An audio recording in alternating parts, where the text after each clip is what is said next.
Здравствуйте, дорогие восьмиклассники! Начнем урок.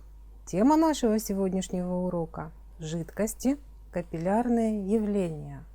Сегодня на уроке мы продолжим изучение свойств жидкостей, познакомимся с понятиями смачивания и несмачивания и капиллярные явления, объясним значение некоторых фразеологизмов с точки зрения физики и найдем применение новым знаниям в повседневной жизни. Повторим материал прошлых уроков при решении задач разных типов. На прошлом уроке мы познакомились с силами, действующими вдоль поверхности жидкости и стремящимися сократить ее. Эти силы называют силами поверхностного натяжения. Они зависят от рода жидкости, ее температуры, а также наличия примесей, влияющих на поверхностное натяжение, увеличивающих или уменьшающих его. Для того, чтобы закрепить наши знания о силах поверхностного натяжения, решим задачу. Определите силу поверхностного натяжения керосина, действующую на стенку сосуда длиной 50 см. Коэффициент поверхностного натяжения керосина составляет 24 умноженное на 10 в минус третьей степени ньютон на метр. Нам дана длина поверхности жидкости 50 сантиметров или 0,5 метра. В таблице коэффициентов поверхностного натяжения найдем, что коэффициент поверхностного натяжения для керосина составляет 24 на 10 в минус третьей степени ньютон на метр. Запишем эти данные в кратком условии задачи. Вспомним, что сила поверхностного натяжения определяется формулой F равно сигма умноженное на L. Подставим данные задачи в формулу. 24 умноженное на 10 в минус третьей степени ньютон на метр умножим на 0,5 метра, получим 12 на 10 в минус третьей степени ньютон. Давайте воспользуемся обозначением дольной приставки милли 10 в минус третьей степени и выразим силу поверхностного натяжения в милли-ньютонах.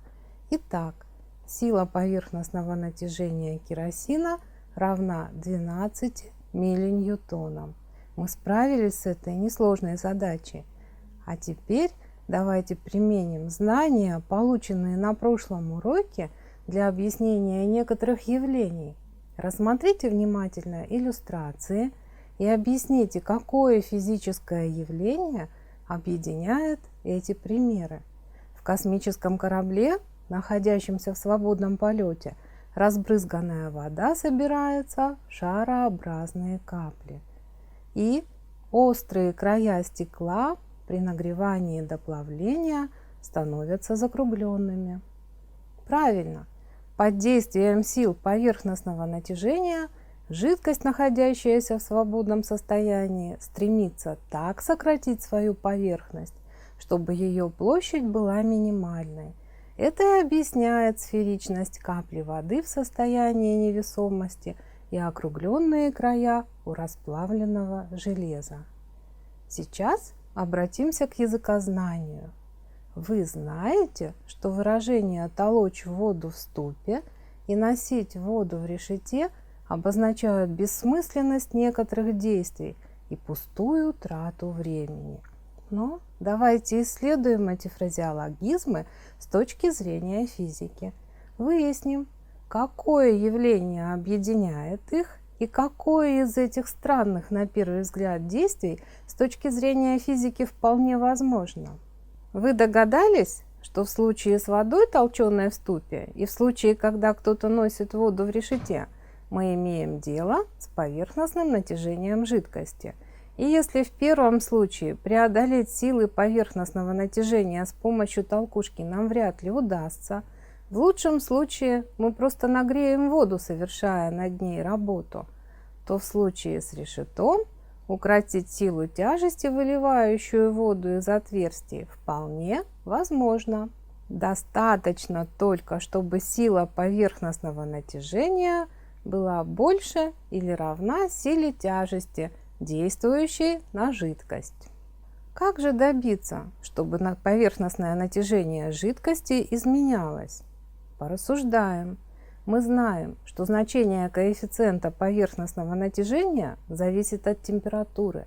Охлаждая жидкость, мы увеличиваем ее поверхностное натяжение. Нагревая, уменьшаем. Также увеличить или уменьшить коэффициент поверхностного натяжения можно с помощью примесей. Например, сахар, добавленный в воду, увеличивает ее поверхностное натяжение, а пищевая сода уменьшает. Человек давно заметил, что форма капель зависит еще и от свойств поверхности, на которую попала жидкость. В одних случаях жидкость собирается в шарики, а в других растекается. Значит, изменить поверхностное натяжение также возможно, изменяя свойства поверхности, с которой жидкость соприкасается. То есть носить воду в решете можно. Для этого можно остудить ее или добавить увеличивающее поверхностное натяжение примеси, а также изменить свойства поверхности решета, например, парафинировав ее. В ходе наших рассуждений мы не заметили, как перешли к изучению новой темы. Изучая поверхностные свойства жидкости, мы условились считать силы взаимодействия между частицами жидкости и частицами газа, соприкасающегося с поверхностью жидкости, пренебрежимо малыми. Однако, когда речь идет о взаимодействии жидкости и твердого тела, силами взаимодействия между их частицами уже пренебрегать нельзя. Дело в том, что силы взаимодействия между частицами жидкости и молекулами твердой поверхности могут оказаться гораздо большими, чем силы взаимодействия между самими молекулами жидкости. Для того, чтобы убедиться в этом, проведем эксперимент. Нам понадобится небольшая емкость с холодной водой, небольшая емкость с капелькой растительного масла, свеча и, как всегда, внимательность, аккуратность и строгое выполнение правил техники безопасности и инструкций к работе. Приступим. Аккуратно, не торопясь, капните на поверхность свечи каплю чистой воды. Рассмотрите поверхность капли. Опишите, что наблюдаете. Вы заметили, что капельки воды стянуты практически в правильные шарики, а некоторые из них даже не могут удержаться на поверхности свечи, скатываются с нее, совсем не намочив поверхность. Теперь повторите опыт с маслом. Капните аккуратно каплю масла на поверхность свечи с другой стороны. Опишите увиденное. Посмотрите, масло растекается по свече тоненьким слоем, никакой сферической формы. А теперь усложним наш эксперимент. Снова капнем на свечу капельку воды, но теперь по маслу. Вы видите, что капли воды стали лучше прилипать к поверхности свечи. Как же так получилось? Дело в том, что силы взаимодействия между молекулами масла и молекулами воды больше, чем между молекулами воды и молекулами парафина. Масло в этом случае стало прослойкой между парафином и водой, увеличив смачиваемость. Продолжим наши филолого-физические изыскания. Как с гуся вода. Так говорят о человеке, который легко выходит из любых затруднений, не прилагая особых усилий и не сильно переживая о чем-то. Не слишком хорошая характеристика, честно говоря. А теперь подумайте и объясните, что значит выражение «как с гуся вода» с точки зрения физики. Дело тут в том, что перья водоплавающих птиц и мех водоплавающих животных покрыт специальной водоотталкивающей смазкой, то есть обладает гидрофобными свойствами, как говорят. Благодаря таким свойствам шкурок и оперения между телом животных и птиц и водой создается воздушная прослойка, играющая значительную роль в теплоизоляции и терморегуляции. Ребята, объясните, почему опасно загрязнение водоемов нефтью, мазутом, маслом, керосином и другими жиросодержащими продуктами? Наш опыт с водой по маслу показал, что в этом случае произойдет смачивание волосяного или перьевого покрова водой, будут потеряны теплоизолирующие свойства шубок птиц и животных, которые могут погибнуть от переохлаждения. Это очень серьезная проблема. Устранять последствия, вызванные, к примеру, разливом нефти, очень нелегко. Для того, чтобы спасти животных и птиц, понадобятся усилия больших команд людей и значительное время. Нужно всегда помнить о том, что мы часть природы, и беречь ее.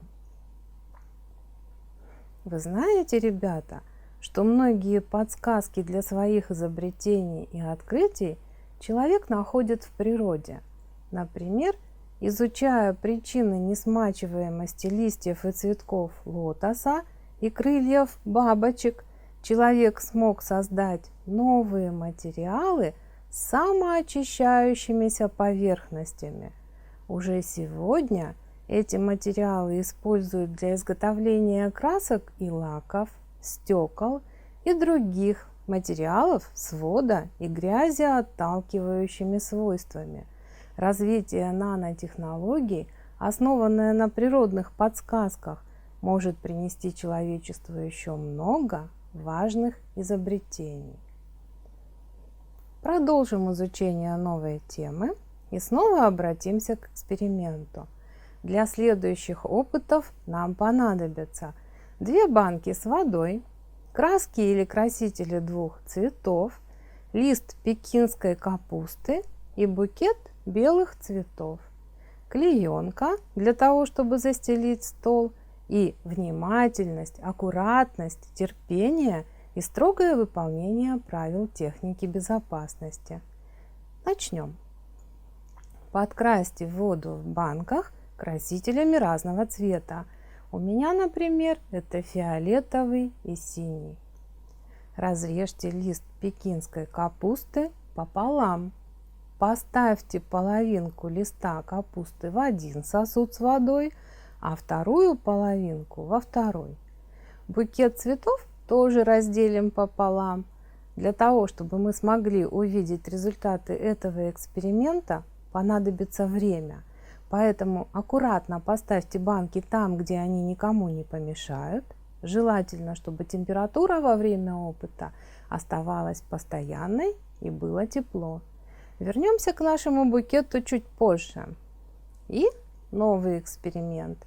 Для него нам потребуется несколько стаканов с подкрашенными красками, водой разного цвета, бумажные полотенца, несколько пустых плошек или пиал, клеенка для того, чтобы застелить стол, и главные качества экспериментаторов – аккуратность и внимательность. Сверните из полосок бумажного полотенца трубочки. Опустите трубочки одним концом в стаканы с окрашенной водой, а другим концом в плошки, соединив стаканы трубочками попарно. Давайте понаблюдаем и опишем увиденное. Посмотрите, бумажные полотенца стали пропитываться водой по всей своей длине. Постепенно вода начинает перетекать по трубочкам в плошки. Прошло совсем немного времени, а мы уже видим, что уровень воды в стаканах уменьшился, а в плошках появилось значительное количество воды. И так как эта вода добиралась по трубочкам из разных стаканов, Мы даже получили новые цвета. Мы с вами стали свидетелями еще одного явления – капиллярности. Капиллярность или капиллярный эффект – это явление подъема или опускания жидкости в капиллярах, узких трубках, каналах произвольной формы и пористых телах. Заключается оно в том, что под действием молекулярных сил, смачивающих жидкость, поднимается вверх по очень тонким трубкам, называемым капиллярами. Латинское слово capillus означает волос. Отсюда и название тонких трубок – капилляры. Их диаметр может составлять миллиметр и менее. Опыты показывают, что чем тоньше капилляр, тем выше поднимается по нему смачивающая его жидкость. Если же жидкость не смачивает капилляр, то чем он тоньше, тем уровень жидкости в нем ниже. Для того, чтобы рассчитать высоту поднятия жидкости по капиллярам, применяют формулу H равно 2 сигма, деленное на ρ, G, R, где H – высота подъема жидкости в капилляре, сигма – коэффициент поверхностного натяжения жидкости, ρ – плотность жидкости, G – ускорение свободного падения 9,8 метра в секунду в квадрате и R – радиус капилляра. Давайте проанализируем, как зависит высота поднятия жидкости от коэффициента поверхностного натяжения. Воспользуемся формулой. Мы видим, что коэффициент поверхностного натяжения расположен в числителе дроби. Значит, чем больше коэффициент поверхностного натяжения, тем выше может подняться жидкость по капилляру. Другая характеристика вещества, входящего в формулу – плотность. Как зависит уровень жидкости в капилляре от плотности? Подумайте. Действительно, плотность в формуле для высоты записана в знаменателе. То есть, чем больше плотность вещества, тем ниже высота поднятия жидкости по капилляру. Я напоминаю, ребята, что и плотность, и коэффициент поверхностного натяжения величины табличные. Для того, чтобы найти их к решению задач, нам понадобятся справочники. Теперь решим задачу и рассчитаем, на какую высоту поднимется вода по капилляру радиусом 0,2 мм. Помимо известного нам из условия задачи радиуса капилляра, для написания краткого условия нам понадобится обратиться к таблицам коэффициентов поверхностного натяжения и плотности жидкостей. Оттуда найдем, что коэффициент поверхностного натяжения воды равен 73 умноженным на 10 в минус третьей степени ньютон на метр, а плотность воды 1000 кг на метр кубический. Запишем краткое условие задачи.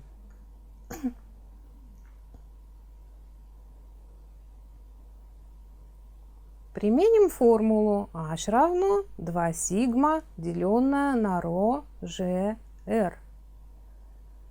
Аккуратно подставим в нее известные нам данные и вычислим высоту подъема воды по капилляру. Она равна 7,5 сантиметрам или 0,75 метра. Пришло время вспомнить про наш осенний капустно-цветочный букет. Давайте посмотрим, что произошло за время, пока мы изучали новую тему. Вы видите, что прожилки капустного листа и белые головки цветов окрасились. Как это произошло? Верно, подкрашенная жидкость, поднимаясь по капиллярам, окрашивала растения. Замечательный эффект. Теперь мы знаем, как превратить белый букет в разноцветный. А где еще встречаются капиллярные явления и как можно применить знания о них? По мельчайшим капиллярам перемещается влага в почве. Капиллярные явления играют существенную роль в снабжении растений водой и питательными веществами. Например, жительница пустыни верблюжья колючка находит спасительную влагу на глубине 25 метров. В быту мы используем капиллярные явления для удаления излишней грязи и влаги с помощью полотенец и салфеток. Капиллярность приходится учитывать при строительстве зданий. Фундаменты и стены покрывают специальными водоотталкивающими средствами. Используют сложную гидроизоляцию. Питание тканей организма человека кислородом также осуществляется благодаря мельчайшим сосудам – капиллярам. И даже помощница наших сегодняшних экспериментов свеча использует в своей работе капиллярность. Расплавленный стеарин или парафин поднимаются по капиллярным каналам, питая своей энергией пламя свечи. Представьте себе, ребята, что вам необходимо на несколько дней уехать из дома. А как же быть с комнатными растениями?